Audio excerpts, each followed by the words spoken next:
আসসালামু আলাইকুম। আপনারা দেখছেন SK TV Bangladesh news. SK TV Bangladesh নিউজের সকলকে স্বাগতম।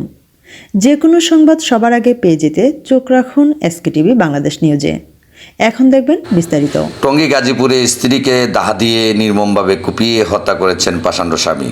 জনগণ উপস্থিত থেকে আটক করে তাকে পুলিশের হাতে সোপর্দ করেন এবং হসপিটালে নেওয়ার পর চিকিৎসারত অবস্থায় তাকে মৃত ঘোষণা করেন ডাক্তার। গাজীপুর আনুমানিক রাত 11:30টায় মহানগরী 31 নং ওয়ার্ড পশ্চিম দোয়ানশ্রী ফুলবাড়িয়া গ্রামের এই ঘটনাটি ঘটেন।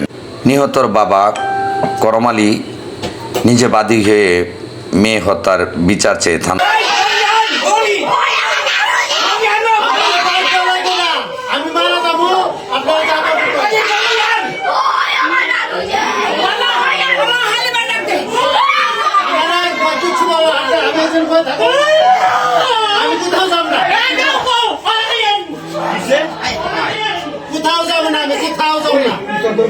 আমি কোথাও ভাই কিছু করে